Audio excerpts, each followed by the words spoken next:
গণঅভ্যুত্থানে চট্টগ্রাম বিভাগের প্রথম শহীদ ছাত্রদল নেতা ওয়াসিম আকরাম। আন্দোলনের শুরু থেকেই সক্রিয় ওয়াসিম গত বছরের এই দিনে নিহত হন।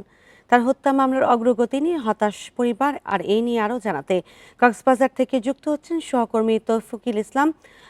তৌফিকুল, ওয়াসিম হত্যা মামলার সর্বশেষ অগ্রগতি কি? হত্যাকারীদের কেউ কি গ্রেপ্তার হয়েছেন কিনা, এবং এই নিয়ে কি বলছেন পরিবারের সদস্যরা? বান্ডেল থাকলে প্রতি সেনমানিতে টাকা বাঁচবে। বিকাশ সেনমানি বান্ডিল কিনে জিতুন প্রতি লেনদেনে। চট্টগ্রাম বিভাগের প্রথম শহীদ ওয়াসিমের পরিবারের সাথে আমার কথা হয়েছে।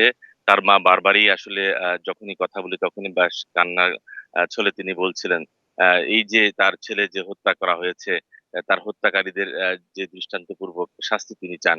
পাশাপাশি ওয়াসিমের এলাকা গিয়ে ওয়াসিমের পরিবারকে ঘিরে এলাকাবাসীর আম, অনেক চাওয়া আছে, এবং তারা বলছেন এই যে ওয়াসিম যেহেতু চট্টগ্রাম বিভাগের প্রথম শহীদ হয়েছেন, তো তার এখনো পর্যন্ত তার নামে কোনো ধরনের স্থাপনা কিংবা কোনো ধরনের প্রতিষ্ঠান এখনো গড়ে তোলা হয়নি। তবে স্থানীয়রা বলছেন নিজ উদ্যোগে তারা তাদের ওয়াসিমকে স্মরণ করতে চায়, যেহেতু তিনি ছাত্রদলের সাথে সম্পৃক্ততা ছিলেন, জড়িত ছিলেন।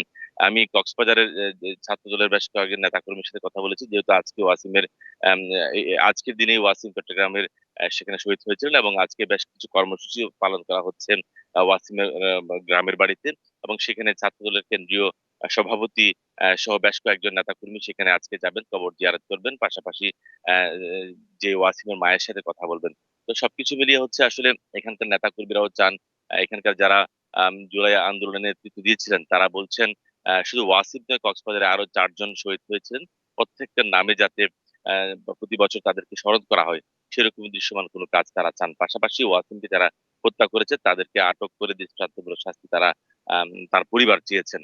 এবং ওয়াসিমের বাবা আপনি জানেন দেশের বাইরে ছিলেন, এবং আহ, পুত্র হারানোর পরে দেশে এসে এখনো পর্যন্ত তিনি দেশের বাইরে যাননি। তবে একজন সন্তান হারিয়েছেন এবং আরো কয়েকজন সন্তান রয়েছে। ওয়াসিমের যে আশা ছিল তাদের ভাই বোনদেরকে নিয়ে, সেটি পূরণ করবার জন্য বাবা এখন থেকে গেছেন। চট্টগ্রাম থেকে জানাচ্ছিলেন সহকর্মী তৌফিকুল ইসলাম।